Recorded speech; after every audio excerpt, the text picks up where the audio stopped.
1812. The Grand Army, which had conquered half of Europe, brought hundreds of banners to Moscow. Sacred eagles, symbols of invincible glory. But just a few months later, the pitiful remnants of this army would leave Russia. Where did their symbols of honor disappear to? History says they were destroyed by order of the emperor himself to avoid shame. But is that really what happened? What really happened on the icy banks of the Berezina? And what secret do the ashes of the last fires of the Grand Army hold? On September 14, 1812, Napoleon Bonaparte's Grand Army stood on Poklonnaya Hill, gazing at the panorama of Moscow. The golden domes of its countless churches shone in the rays of the autumn sun. The soldiers, exhausted by the long journey and the bloody Battle of Borodino, burst into enthusiastic cries of "Moscow! Moscow!" They thought that this was the end of their suffering. Here, in the heart of the Russian Empire, they would find rest, food, and glory. The emperor himself, sitting on a folding chair with his arms crossed over his chest, waited. He was waiting for a delegation of boyars with the keys to the city. It had always been this way. It had been this way in Vienna, Berlin, Milan, and Madrid. Conquered capitals submitted to him by sending a delegation with a declaration of submission. But the hours passed, and Moscow remained silent. Instead of a procession of boyars, Marshal Murat approached him with his vanguard, reporting something unimaginable. The city was empty. There were no authorities, no inhabitants, no army left in it. Only the wind blew through the deserted streets, slamming shutters and swinging signs. This was the first violation of a centuries-old ritual of war, and it harbored an ominous omen. Napoleon entered Moscow not as a triumphant conqueror, but as an uninvited guest in an abandoned house. He took up residence in the Kremlin, the ancient citadel of the Russian czars, but even there he was unable to shake his sense of unease. That evening, the city began to burn. First in one place, then another, and soon the flames engulfed entire neighborhoods. This was no accidental fire. It was a carefully planned act of destruction. The governor of Moscow, Count Rostopchin, leaving the city, gave orders to set it on fire so that the enemy would find nothing but ashes. Thousands of soldiers, dreaming of rich spoils and warm quarters, now rushed through the burning streets, fleeing the fire and suffocating smoke. They tried to loot what had not yet burned down, but the fire was faster and fiercer.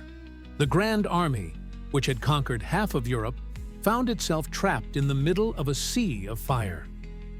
Napoleon watched from the window of the Kremlin as the city he had so eagerly sought to conquer was destroyed. He was forced to abandon even his residence, making his way through the fiery labyrinth to the Petrovsky Palace. He saw his soldiers, drunk from the wine they had found in the cellars, dragging away meaningless trophies, silk dresses, icons, furniture, candelabra. Discipline was collapsing before his eyes. The victory that had cost tens of thousands of lives at Borodino was turning into a farce. He had conquered a geographical point, but lost the war for hearts and minds. The Russians did not simply retreat. They employed scorched earth tactics on an unprecedented scale, showing that they were prepared to sacrifice their ancient capital rather than surrender it to the enemy. This was barbaric from the point of view of European rules of warfare, but it was also a manifestation of an unyielding will to resist. The French emperor found himself in the heart of a vast country, in a burned city, cut off from his bases by thousands of kilometers of hostile territory. He still believed that Tsar Alexander, his former ally, was about to send messengers with an offer of peace. He could not believe that the Russian emperor would leave his capital to be desecrated and destroyed without attempting to negotiate. But the days passed, and there was no word from Alexander. Only ashes carried by the wind and a ringing silence in the place of the once bustling city.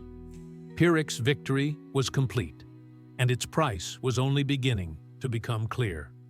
5 weeks. Napoleon spent 35 days and nights in burned-out Moscow, clinging to the illusion of control. He waited.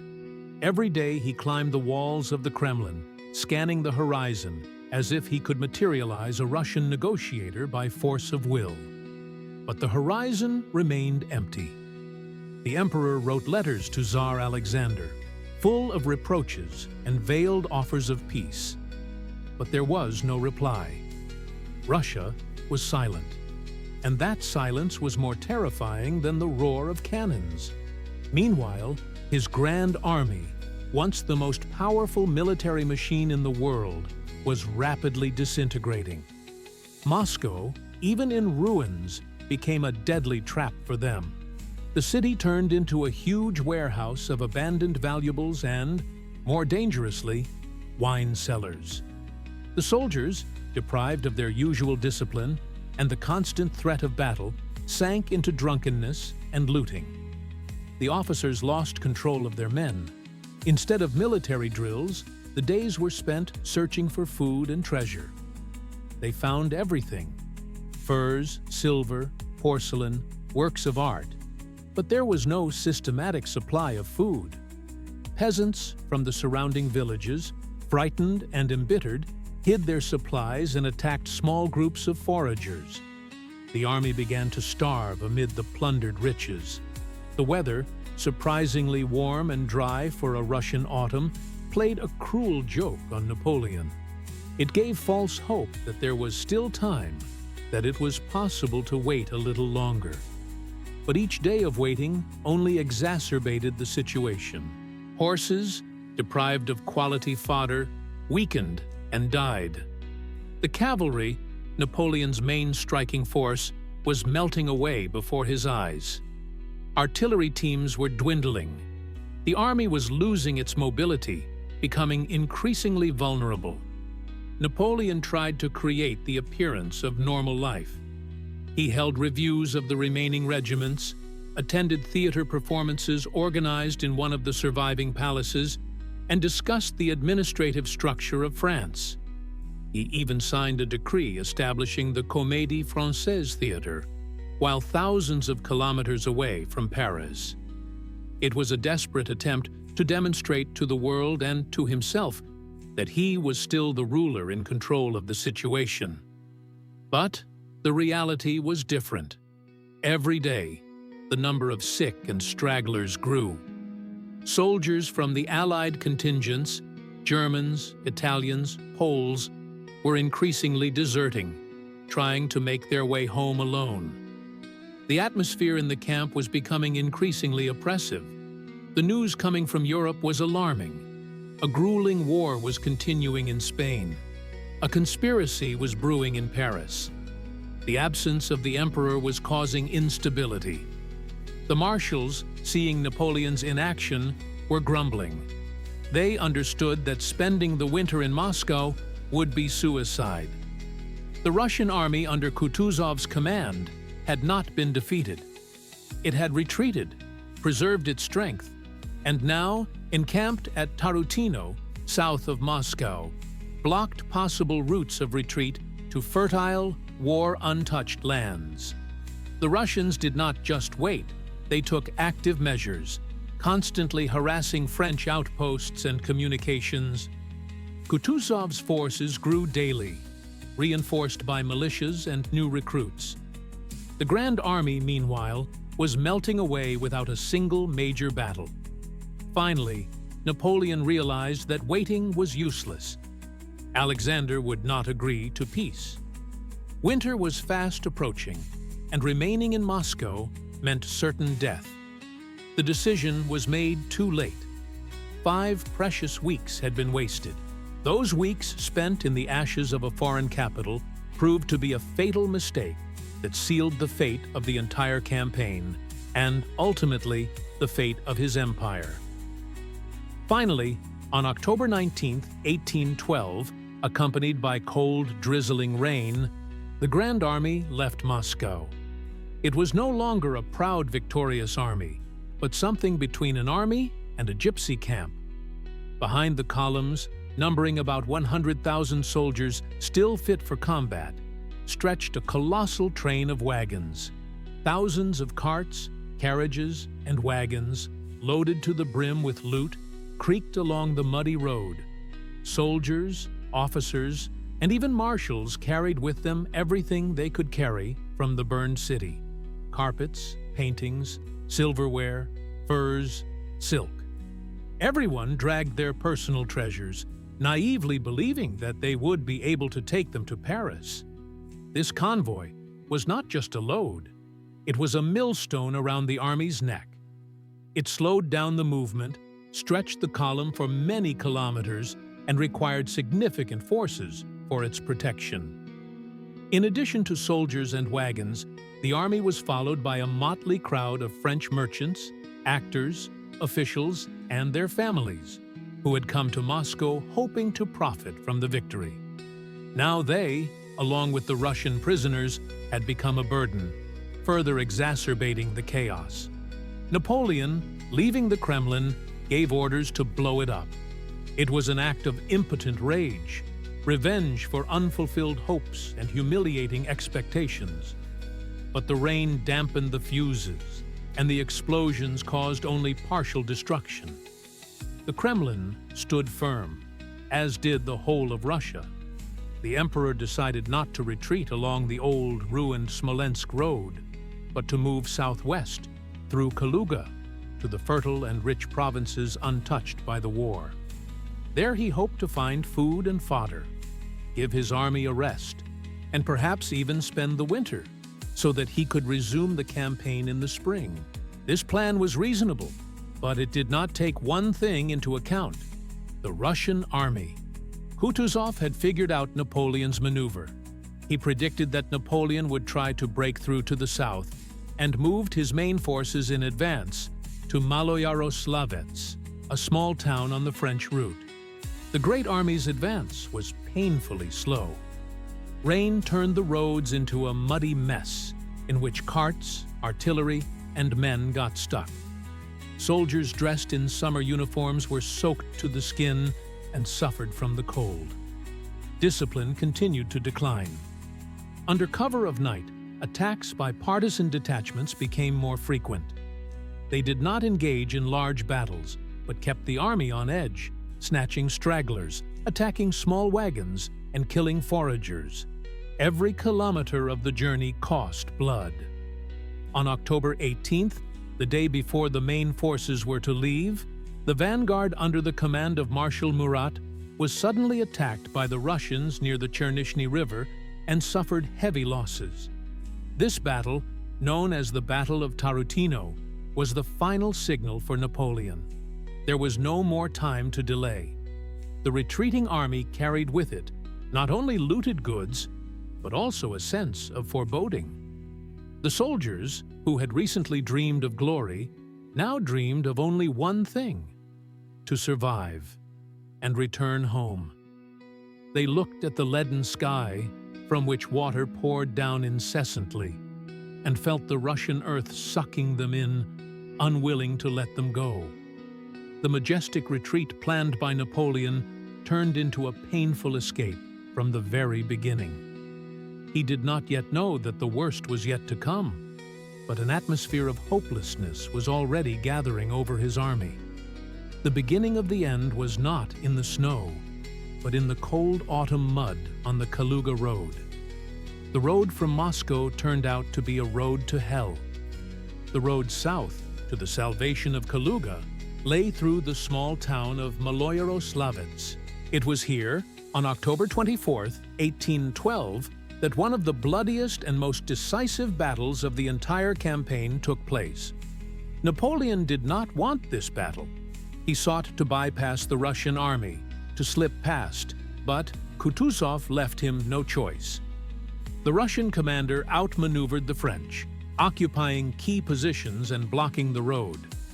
The city changed hands 8 times in fierce bayonet attacks. The streets, lined with wooden houses, turned into a fiery hell. Soldiers fought for every house, every alley. The battle was so fierce that by evening Maloyaroslavets was completely destroyed and littered with the bodies of the dead. The French, at the cost of enormous losses, finally held the city. But it was a tactical victory that turned into a strategic defeat. At night, Napoleon convened a military council. He was faced with a painful choice. He could try to break through further, forcing the Russian army into a general battle. But his marshals were against it. Bessières, Murat, and Davout all pointed to the deplorable state of the army. The soldiers were exhausted, ammunition was running low, and, most importantly, the cavalry was so weak that it would not have been able to pursue the retreating enemy in case of success. Another Berezina, even a victorious one, would have completely bled the army dry. The next day, Napoleon himself nearly fell into captivity. During a reconnaissance mission, he stumbled upon a detachment of Cossacks who had broken through to the headquarters. Only the desperate bravery of General Rapp and his escort saved the emperor from disgrace. This incident made a deep impression on him. He saw with his own eyes how vulnerable his army had become if Cossack patrols could operate with impunity in its deep rear. After long and agonizing hesitation, Napoleon made a fateful decision. He ordered the army to halt its advance southward and turn north toward Mozhaisk in order to reach the old Smolensk road, the very road they had taken to Moscow, the very road that had been completely devastated by them a few months earlier. There was no food, no fodder, no surviving villages. It was a path through a scorched desert, a path to certain death. When the soldiers learned of this order, they were in despair. They understood what it meant. All their sacrifices at Maloyaroslavets had been in vain. Their hopes of salvation in the warm and well-fed southern provinces were dashed. Ahead of them lay only hunger, cold, and a road littered with the corpses of their comrades who had fallen during the summer offensive. The trap that had been slowly closing around the Grand Army since its entry into Moscow was now finally sprung. The Russian army did not defeat Napoleon in one decisive battle as he had wanted. Kutuzov imposed his will on him, forcing him to play by his rules. The strategy of attrition and exhaustion worked flawlessly. By trapping the French on the Smolensk road, the Russian field marshal left the rest to his main allies: distance, hunger, and the approaching winter. From that moment on, the retreat turned into agony. Every step led the army not to salvation, but deeper into the abyss. The Battle of Maloyaroslavets was the point of no return. After that, Napoleon had no good options left, only bad and terrible ones. He chose the terrible one, but perhaps the only one possible in that situation. The Grand Army set off on the road to death. The turn onto the old Smolensk road was a death sentence for the Grand Army, but it was finally carried out by a new enemy, far more ruthless than the Russian army. In early November, the weather, which had been deceptively mild until then, changed dramatically. The temperature dropped well below zero.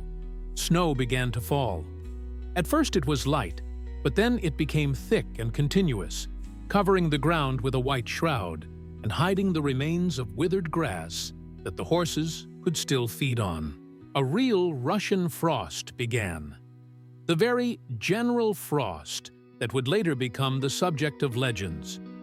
For an army dressed in light summer uniforms and without winter equipment, it was a disaster. Soldiers, exhausted by hunger and incessant marches, began to freeze to death by the hundreds.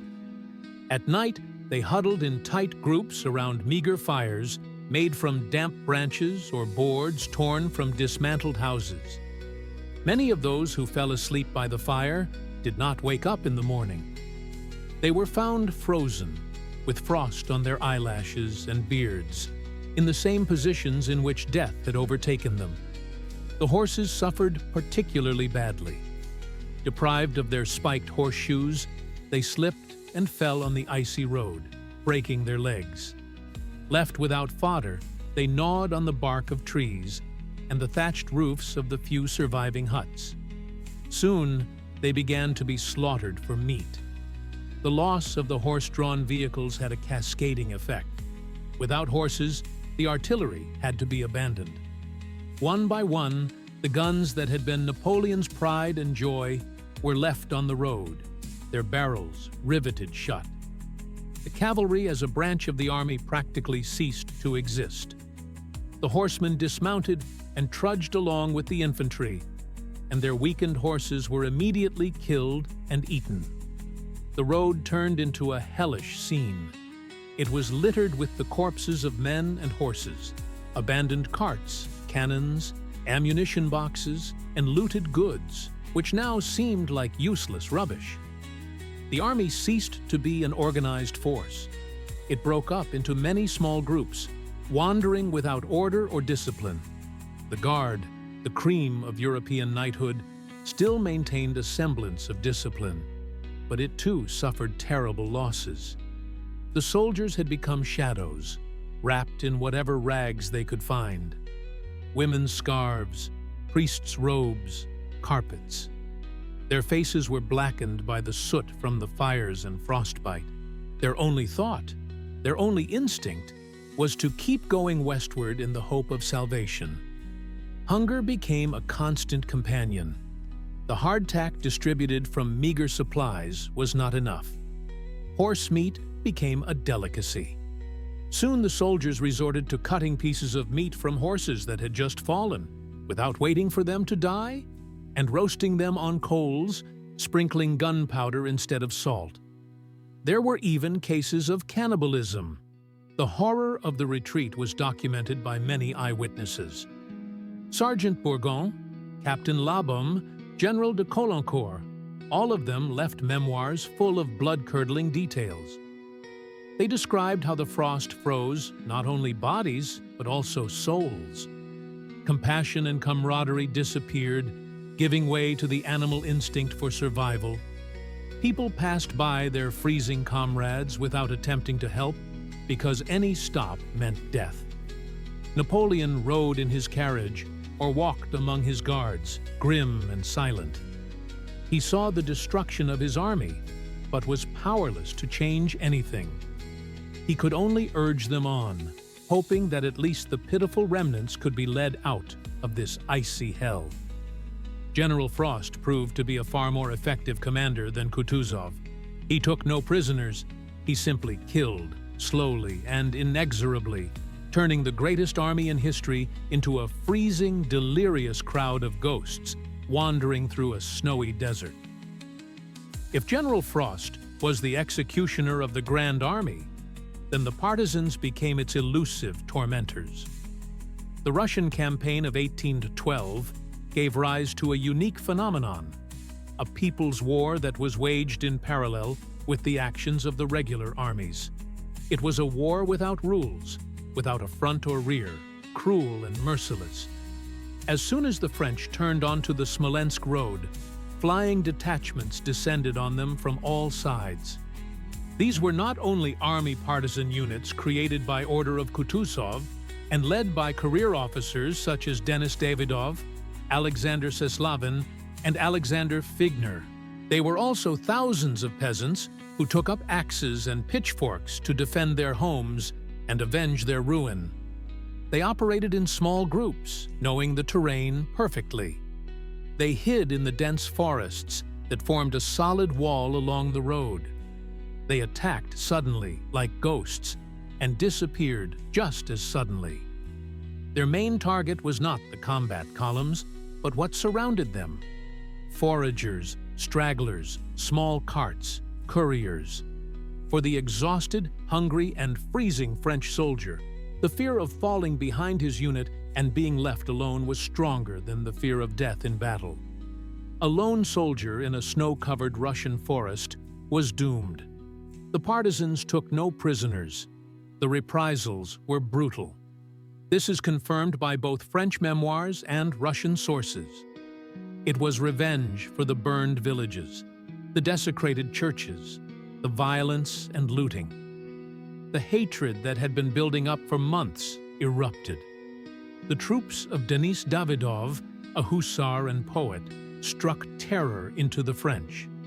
They were elusive, maneuverable, and delivered short, precise strikes, capturing supply trains with food and weapons and fighting off prisoners. They worked closely with the main army, providing Kutuzov with invaluable intelligence on the enemy's movements and condition.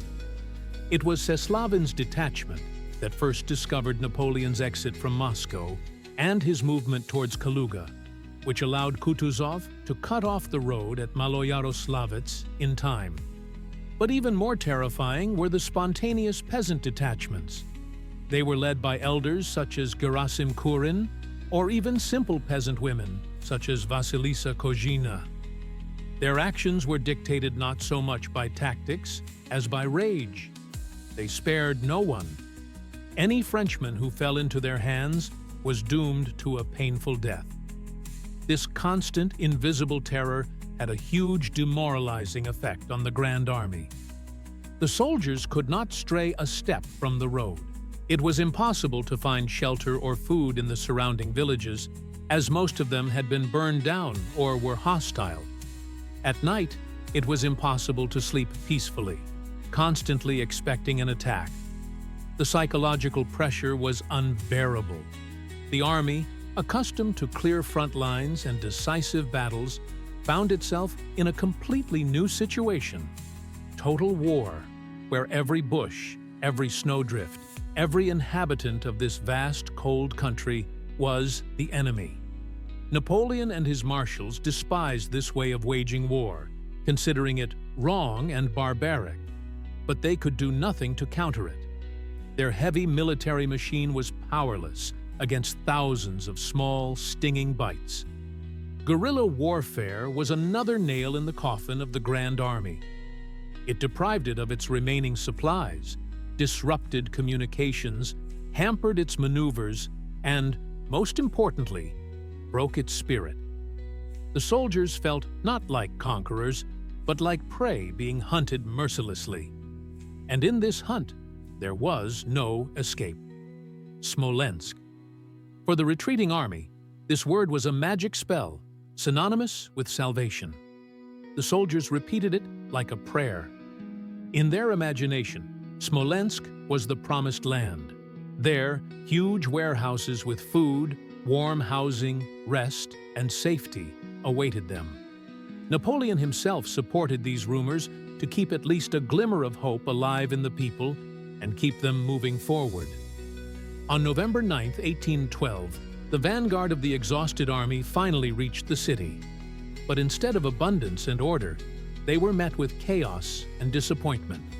The ghosts of Smolensk turned out to be far worse than reality.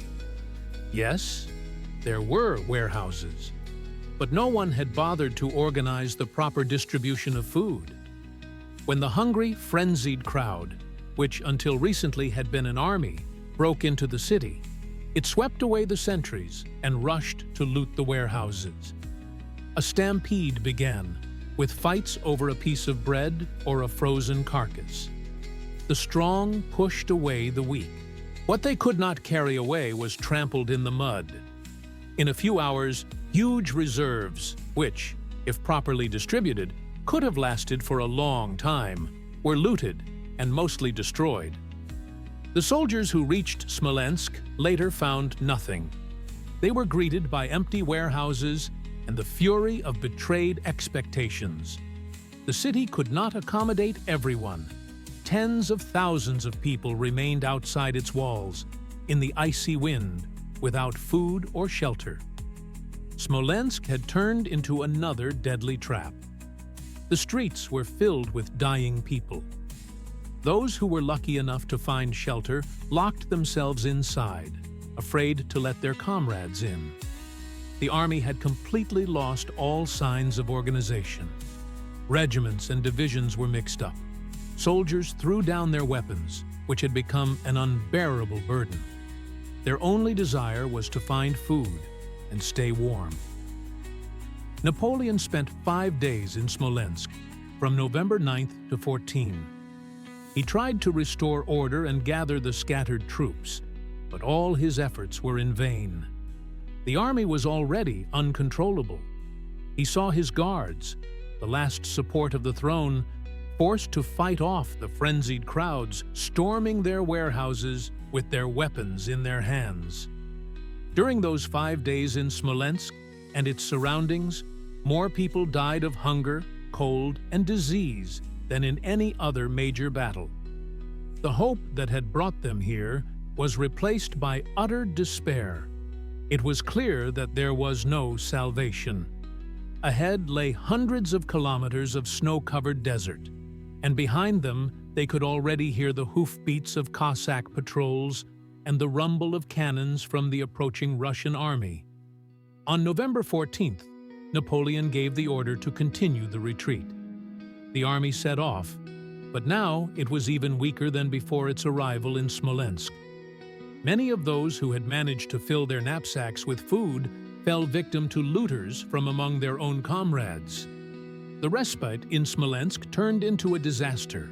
It became a moment of truth, showing that the Grand Army had effectively ceased to exist. All that remained was a huge, uncontrollable crowd of refugees, driven by the instinct for self-preservation. And it was at this moment, when the last hopes and material supports collapsed, that the question of saving the symbols, the banners and eagles, arose with particular tragic urgency. What was more important, to save lives or to preserve honor? For Napoleon and his guard, the answer was obvious. To understand the full tragedy of the events that unfolded on the banks of the Berezina, one must understand what the banner meant to a regiment in Napoleon's army. It was not just a piece of silk on a pole. It was the soul of the regiment, its honor, its history, and its sacred relic. In 1804, when Napoleon became emperor, he introduced a new standard for regimental banners. Each infantry regiment and cavalry squadron was given an eagle, a finial in the form of a gilded bronze eagle of Roman design, sitting on a rectangular pedestal with the regiment's number. Attached to this finial was the banner itself, a tricolor cloth with the motto Valeur et Discipline, Valor and Discipline, on one side, and a list of the great battles in which the regiment had participated on the other. The eagle was more important than the banner itself. It was the main symbol. When presenting the first eagles to the army on the Champ de Mars, Napoleon gave a speech in which he called on the soldiers to swear an oath to defend them to the last drop of blood, and to die rather than allow them to fall into enemy hands. And this oath was not empty words. The standard-bearer, or eagle-bearer, porte-aile, was one of the most honorable and dangerous positions in the regiment. He was chosen from among the bravest and most trusted veterans. In battle, the standard-bearer stood in the center of the battalion and was protected by a special escort.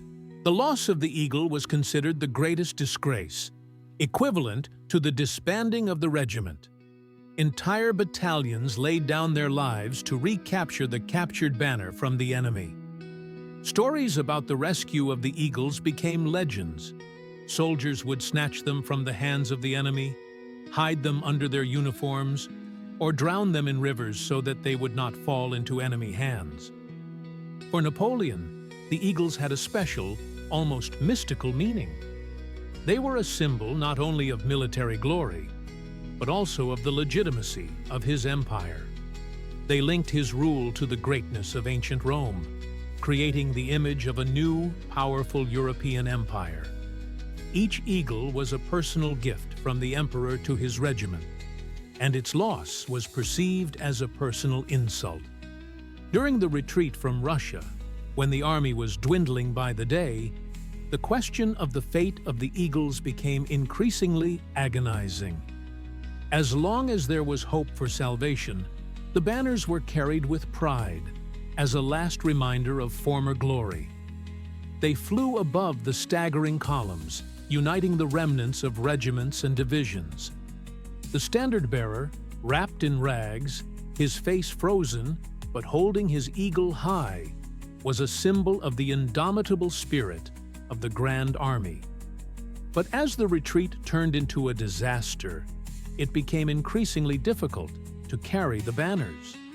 The poles got in the way when walking and attracted the attention of partisans and Cossacks, for whom capturing such a trophy was a matter of honor and promised a great reward.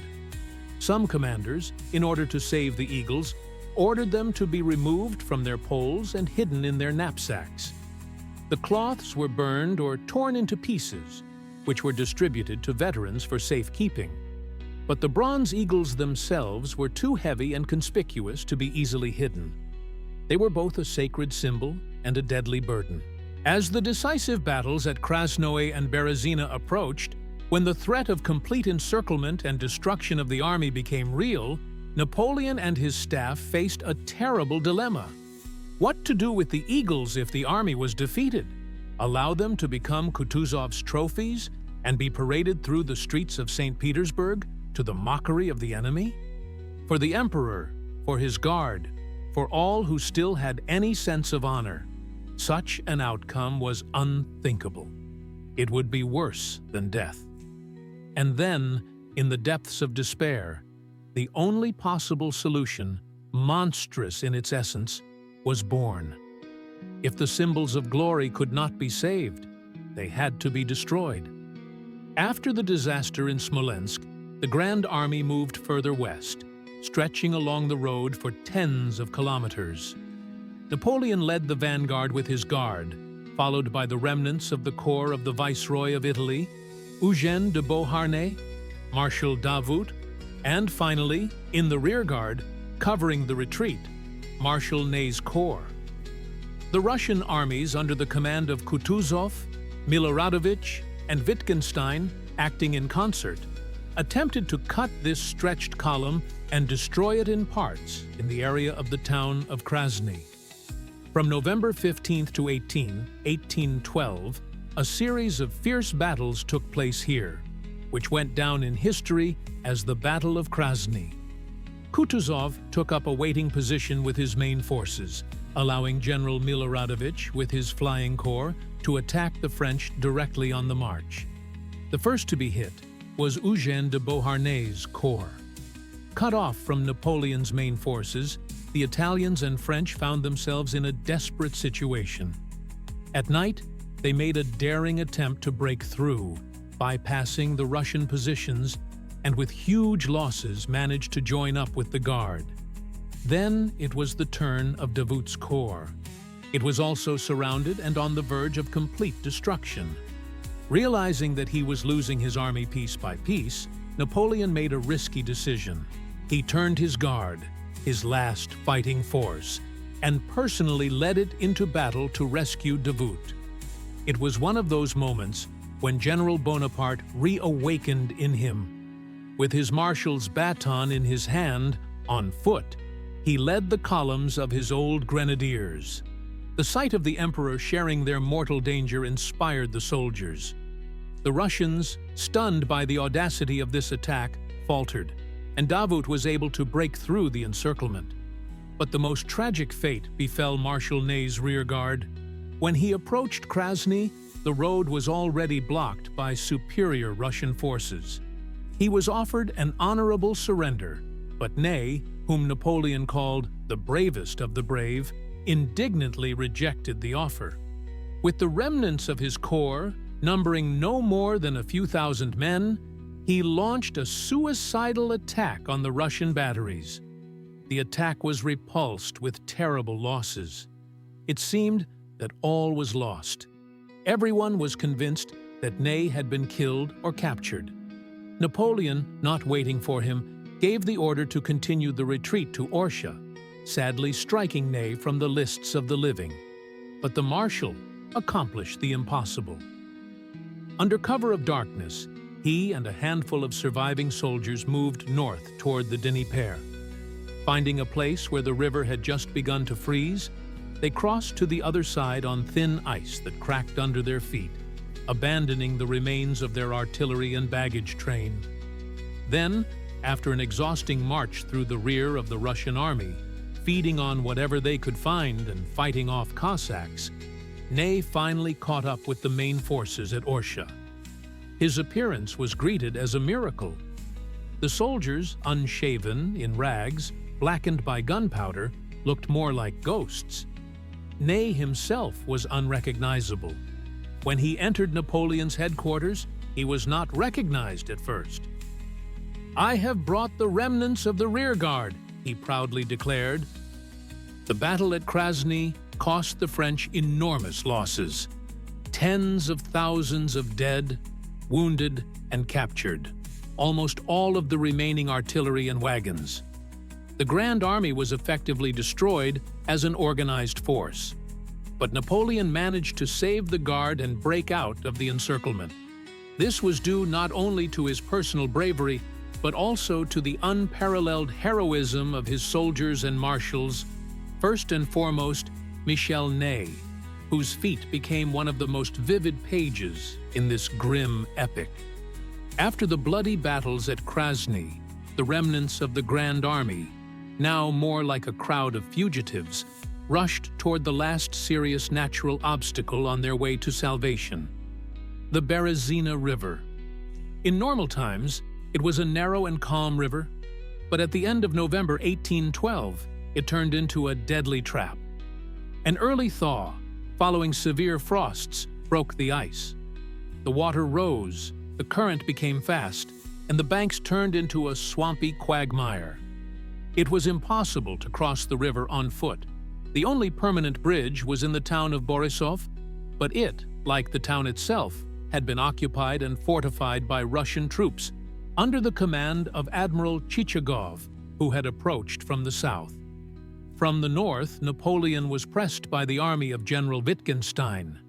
Kutuzov followed close behind with the main forces, although he moved slowly, preferring to let others finish off the enemy. The encirclement was almost complete. The situation seemed completely hopeless. Panic broke out in the army. The soldiers, and especially the huge mass of civilian refugees following the army, were in despair. Since then, the word Berezina has entered the French language as a synonym for complete disaster and hopelessness. Napoleon, however, did not lose heart. In this critical situation, he once again demonstrated his military genius and iron will. He understood that it was pointless to try to break through Borisov. He had to find another place to cross and deceive the Russians. He devised a daring maneuver. To distract Admiral Chichagov, Napoleon ordered some of his troops to pretend to prepare for a crossing south of Borisov. The remnants of the artillery were brought there, and demonstrative maneuvers were carried out. Chichagov fell for this trick. He believed that Napoleon would break through there and transferred his main forces to the south, leaving the section of the river north of Borisov near the village of Studianka without proper cover. It was this place that Napoleon chose for the actual crossing. The location was difficult, marshy approaches and a fast current. But French sappers under the command of General Obler surveyed the river and reported that bridges could be built there. The problem was that the entire pontoon park, all the special equipment for building bridges, had been burned on Napoleon's orders in Orsha. The emperor, confident that the rivers had already frozen over, considered it unnecessary ballast. This was another tragic mistake. Now the bridges had to be built from materials at hand, standing waist-deep in icy water, under constant threat of enemy attack. On November 25th, when the vanguard approached Studianka, preparations began. Soldiers dismantled wooden houses in the village for logs and planks. Everything that could burn was thrown onto bonfires to somehow warm the sappers working in the water. Cossack patrols were already visible on the opposite bank. Any delay was tantamount to death. All hope for the army's salvation now rested on the shoulders of several hundred Dutch pontoon builders under General Ebel, heroes who were destined to perform one of the greatest feats in military history. They were Napoleon's last chance. The entire army held its breath as it watched them work, while the Russian pincer movement approached inexorably from the north and south. Berezina. This word, cold and sharp as a bayonet, has gone down in history as a synonym for disaster. For tens of thousands of soldiers of the Grand Army huddled on the eastern bank near the village of Studianka, the river became the last line between a faint hope of salvation and certain death. The bridge at Borisov, on which Napoleon had pinned his hopes, was burned by the retreating troops of Admiral Chichagov. His own army pressed from the south, and Wittgenstein's corps from the north. Behind them, Kutuzov's main army advanced relentlessly. The trap seemed to have finally closed. Crowds of people, driven mad by cold and hunger, rushed along the shore, staring at the dark, icy water as if it were their death sentence. But in this hell of despair, there was a man whose stern professionalism and far-sighted disobedience became the only key to salvation. General Jean-Baptiste Hébécourt, who commanded the pontoon units, was an old soldier who had fought in all the wars of the Revolution and the Empire. A few weeks earlier, in Orsha, he had received a direct order from Napoleon to destroy all bulky engineering equipment in order to speed up the army's movement. The emperor believed that there would be no more serious water obstacles ahead. Ebler, realizing the suicidal nature of this decision in a country of rivers, committed a crime of duty. He took responsibility for preserving the most essential items: 2 field forges, 2 wagons with coal, and 6 wagons with tools and fastenings, anchors, brackets, and nails. He burned the massive pontoon boats but saved the soul of his craft, the ability to create and repair. This secret convoy, which he fought his way through to the very banks of the Berezina, was now the army's only hope. The crossing point was chosen at Studianka. The river was wider here, but the Russians considered it too inconvenient for building bridges and guarded it less closely. While light cavalry feigned preparations for a crossing further south, distracting Chichagov's main forces, a titanic task began on the night of November 25th. General Ebler and his 400 Dutch pontooners, practically the last combat-ready engineers in the army, entered the icy water. It was a feat beyond description. In sub-zero temperatures, waist-deep and sometimes chest-deep, in an icy slurry of water and razor-sharp ice floes, the men began driving piles into the muddy bottom. The village of Studianka was dismantled for timber. Under the icy wind, campfires burned, where metal was heated for staples. The pontoon builders worked without rest, spending hours in the water, which instantly sapped their strength and life itself. Their numb bodies were stiffening. Their hands refused to obey, but they continued to drive piles, lay beams, and lay boards. General Ebel and his officers, such as the engineer commander Chasu Loba, worked in the water alongside the soldiers, setting an example of superhuman endurance. The price of this feat was monstrous. People lost consciousness from hypothermia and drowned. Others, having made it to shore, fell dead by the fires, their frozen bodies unable to absorb the heat. Of the 400 pontoon builders who began the construction, only a few survived. Almost all of them would die either in the icy waters of the Berezina or in the following days from the effects of this hellish work.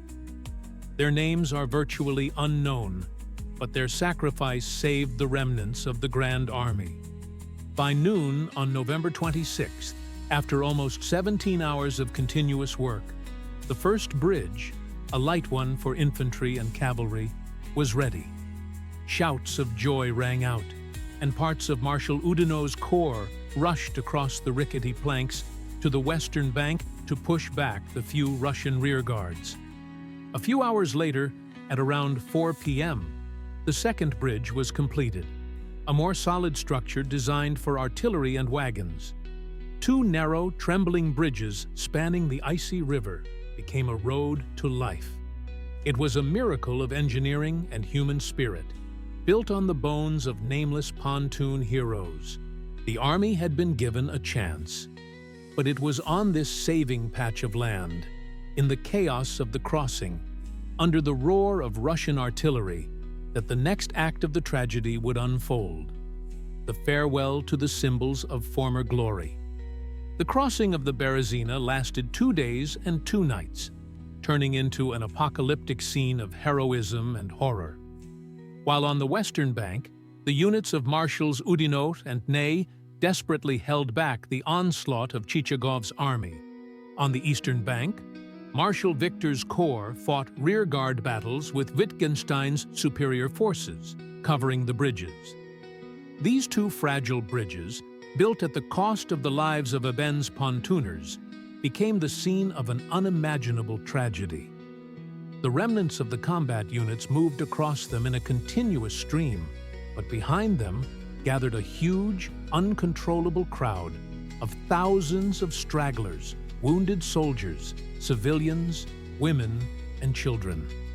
Russian artillery, occupying advantageous positions, fired deadly shots at this mass. Cannonballs tore through the huddled people. Wagons, trying to break through, crushed those who fell. People were going mad with fear, throwing themselves into the icy water in a futile attempt to swim across the river. The bridges swayed and creaked under the excessive load. Napoleon, who had already crossed to the west bank, watched the disaster with a grim face. He saw his army, his grand army, melting away in the icy waters and under enemy fire. He knew that it was impossible to save everyone, that thousands would remain on the east bank, doomed to death or captivity.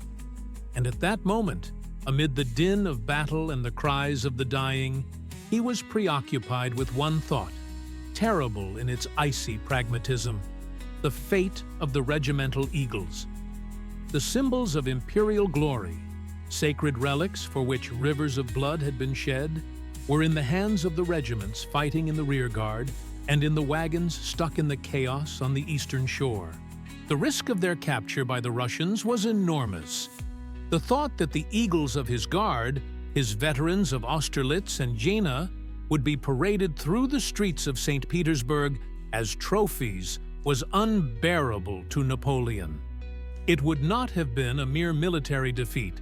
It would have been the final, symbolic destruction of his glory, a humiliation that would have wiped out all his victories. And then, on November 28, 1812, on the western bank of the Berezina, an order was given that made the blood run cold in the veins of the old grenadiers. The emperor ordered the regimental banners to be burned and the eagles of those units that could not guarantee their safety to be destroyed. This was not a public order. It was a quiet, terrible sentence passed down through the ranks to the corps commanders, and, first and foremost, to the officers of the old guard. For the soldiers and officers who received this order, it was tantamount to sacrilege. All their lives, they had been taught that the banner must be defended at the cost of their own lives. They had sworn to die rather than surrender their eagle to the enemy. And now the emperor himself, the one who had given them these symbols of honor, was ordering them to destroy them with their own hands. This was not just a tactical decision. It was an admission of complete defeat. It meant that there was no hope left, that the honor of the empire was more important than not only the lives of soldiers, but also the symbols of that honor themselves, if they could fall into enemy hands. The order demanded that the silk banners be burned and the heavy bronze eagles be broken, mutilated, and drowned in the river. It was necessary to destroy any possibility of the enemy's triumph. Better ashes and river silt than the shame of captivity. This decision, born of despair, was the last act of loyalty of the dying Grand Army to its emperor. The soldiers had to perform the most painful ritual of their lives, to bury their own glory. The scene that unfolded on the banks of the Berezina was forever etched in the memory of those who witnessed it. It was the last salute to fading glory, a tragic ritual performed to the sound of enemy cannons and the moans of the dying. Eyewitness accounts, such as those of Sergeant Bourgon and General de Ségur, paint an apocalyptic picture. On the orders of their officers, soldiers, mainly from the Old Guard, built bonfires. But these bonfires were not meant to keep them warm. They threw into them what was more precious than life itself, their regimental banners. The tricolor silk banners, riddled with bullets and blackened by gunpowder from dozens of battles, with the names of victories embroidered in gold: Austerlitz, Jena, Friedland, Wagram, twisted in the flames and turned to ash. Old grenadiers, their faces weather-beaten and scarred, stood around the fires with stony faces, but many wept, unashamed of their tears. They saluted the burning symbols of their honor. It was the funeral of their past, their youth, their belief in the invincibility of the Emperor and France. It was easy to destroy the banner.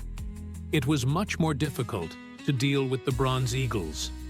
Heavy, cast from bronze, they did not burn in the fire. The soldiers smashed them with their rifle butts and chopped them with sabers, trying to disfigure them beyond recognition.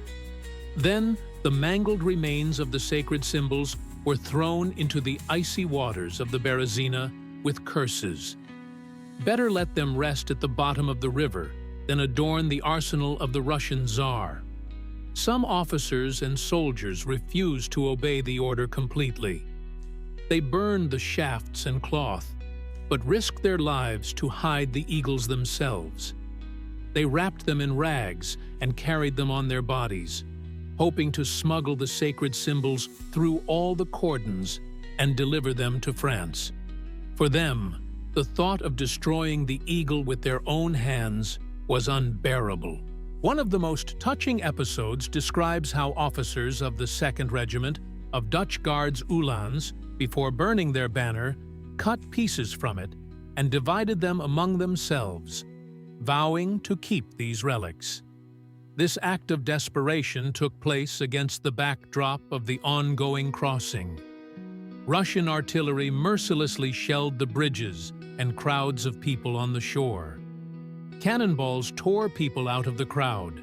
Carts were swept into the water, dragging horses and wounded soldiers with them. The bridges, especially the one intended for wagons, broke several times under the excessive weight, and hundreds of people fell into the icy river. Chaos and horror reigned everywhere. And in the midst of this hell, a sacred ritual was taking place: the destruction of symbols. It was a moment of final break with the past. The Grand Army, which had entered Russia with hundreds of banners, was leaving behind only ashes and eagles drowned in the river. It was a silent admission of complete and unconditional defeat.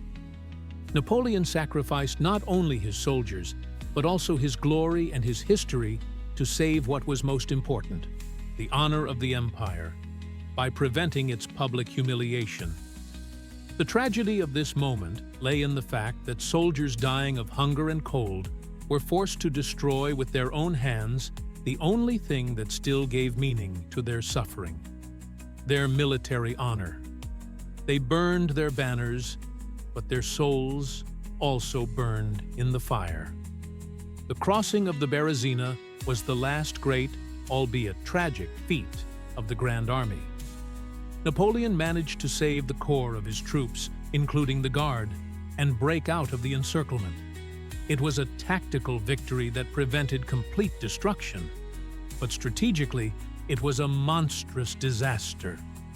Tens of thousands of people, soldiers, wounded, civilians, died on the bridges, in the icy water, or were captured on the eastern bank.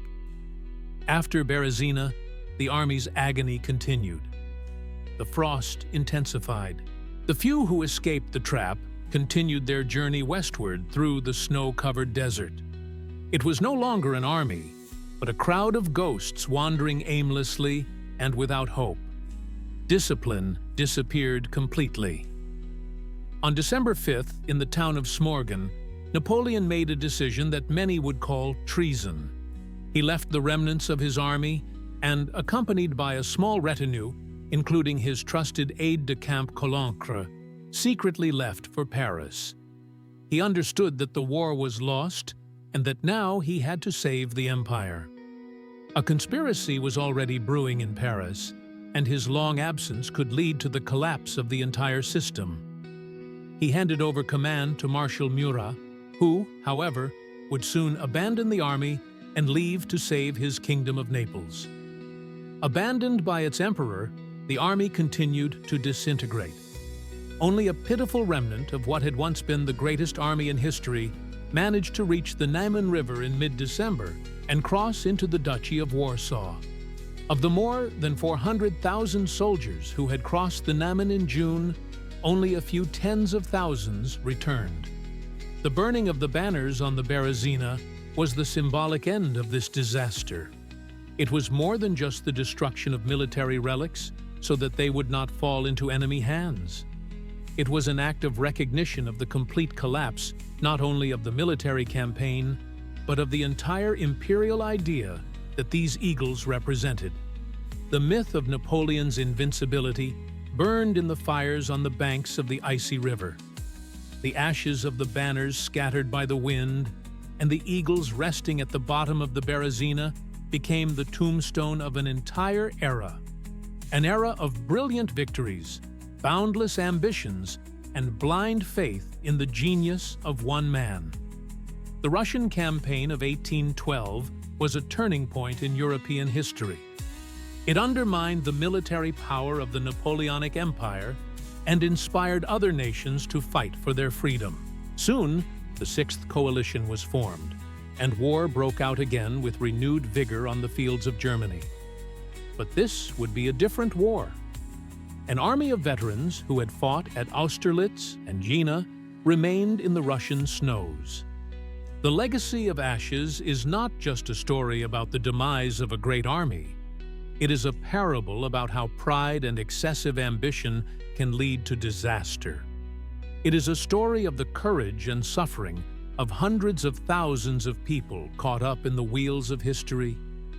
And it is a memory of the last desperate salute to fading glory, when soldiers who had lost everything burned the last thing they had left, their honor, to save it from disgrace.